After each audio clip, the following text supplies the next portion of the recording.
Hey friends, Miranda Vivanco here, and in today's episode on Cooking with Essential Oils, we're going to make rosemary rolls for our Thanksgiving feast, featuring doTerra rosemary essential oil.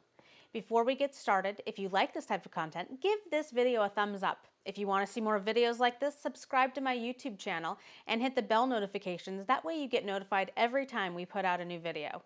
Also, remember to download your recipe book at cookwithoils.com. Plus, I'll leave the link in the description. Okay, let's get started. So today we're going to be making rosemary rolls, and we're going to be featuring the Rosemary doTerra essential oil. And in this recipe, we have a cup of milk, a half a cup of butter, 4 tablespoons of butter, 2 cups of flour.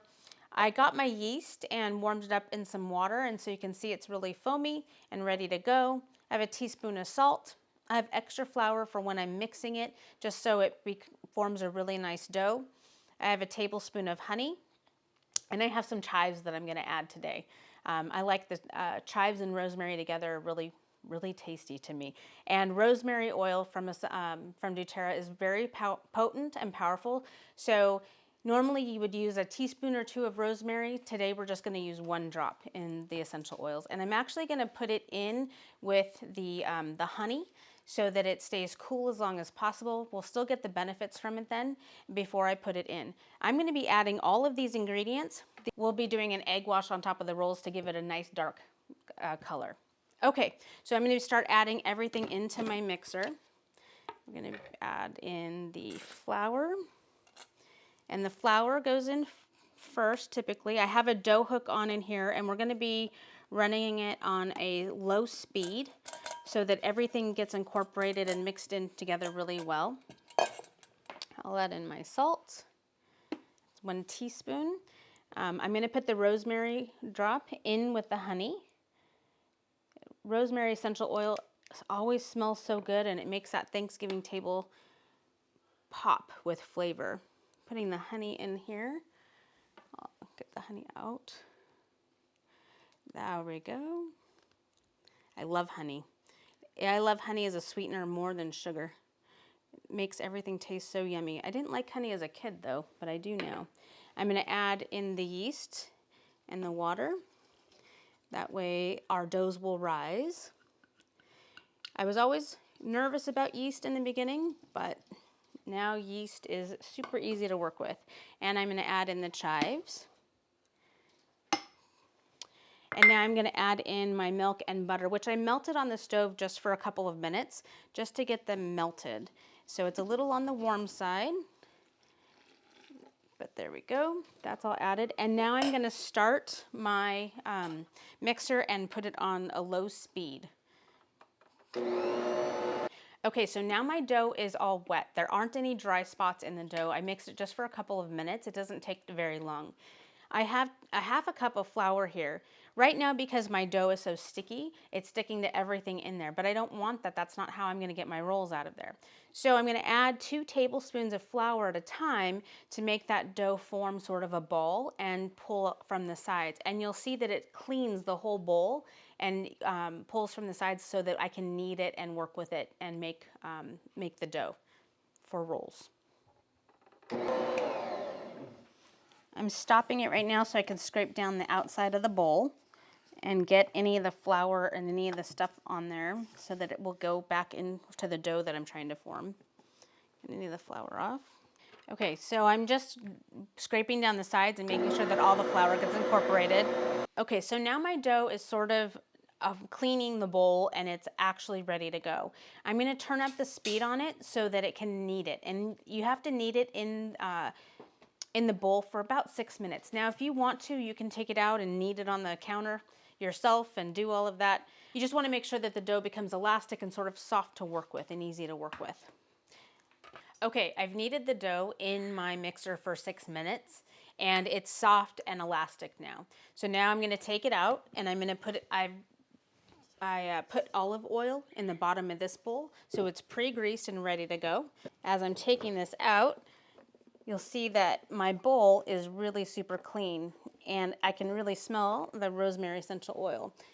But here's the ball, It's kind of elastic and kind of soft. It's super soft. It's still a little tacky, but it doesn't really stick to my fingers. You'll see that my fingers are clean, and that's how you want it. So you just want to make it a nice little ball, put it in the middle of your bowl. You're going to get a clean kitchen cloth or plastic wrap. I'm going to use a kitchen cloth because I like that better. It breathes a little bit and stays warm.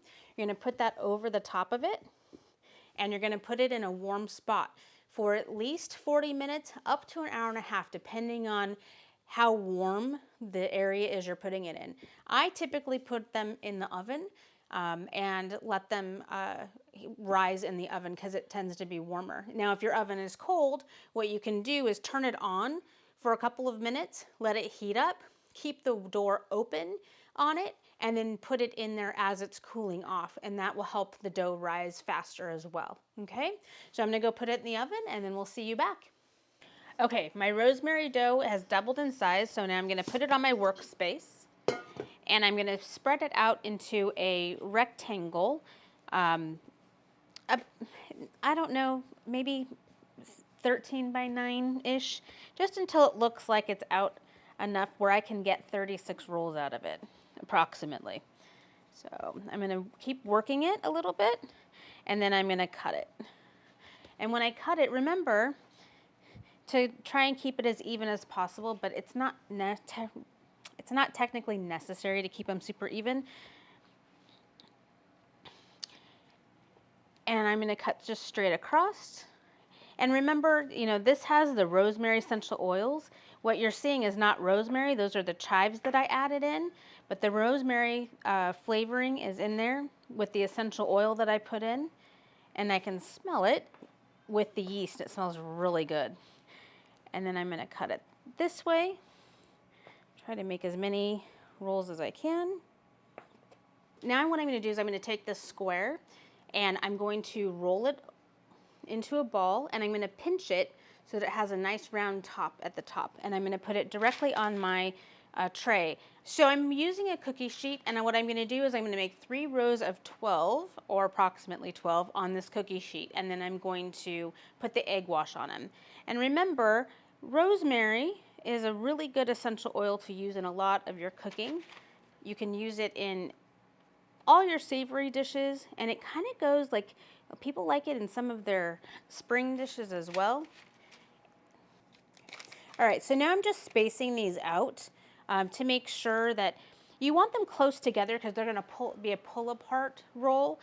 You want them close together, but you don't want them necessarily touching. If they touch a little, they're already starting to rise again. So if they're touching a little bit, it's okay. I have an egg wash. It's basically an egg and a little bit of milk, and I'm just going to lightly go over the top of each one of them. And that will help make them nice and brown when they come out of the oven. Now, you have an option here. You can put a little sea salt on top of them or Himalayan salt if you want.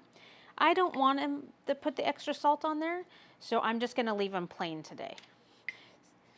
Getting the egg wash on these. So now that I'm done with the egg wash, what I'm going to do is I'm going to pop it into an oven. It's warm, but it's not on. I need these rolls to rise just a little bit. Once they've done that, then I'll turn the oven on at 375 and they'll bake for 20 minutes. And then they'll be ready to put on our Thanksgiving feast table. Thanks. All right, you guys, I just pulled out the rolls. I can smell the rosemary. They look good. I can tell you they're gonna taste good. What I'm gonna do is they're attached to each other because they're pull-apart rolls. You can leave them on the tray and let people get them, you know, each one for themselves, or what I like to do is put them in a bowl. So I would just sit here and pull them and put them in the bowl. And they look, oh my gosh, it's kind of warm, but they look great. Look at that. Oh, that rosemary just really shines through. Remember, rosemary essential oil is really good. It helps you focus, it calms you down, and it's really good for everything that you do when you're cooking. It's such a great savory flavor. Okay, so I'm gonna try it, but it's really hot. Tastes just as good as they smell. Fantastic. Well, that wraps up another Cooking with Essential Oils episode. Remember, if you're watching this on YouTube, please subscribe and click the bell notification so you never miss my weekly episodes. where I show you how to use essential oils in your everyday cooking. If you want this recipe or others like it, I'll leave the link in the description, or you can always go to cookwithoils.com and download your own Cooking with Essential Oils recipe book. If you have any questions, feel free to leave them in the comments and I'll answer all of them. And remember, the best way to support my channel is to share it with a friend. Thanks again for watching. Long live essential oils.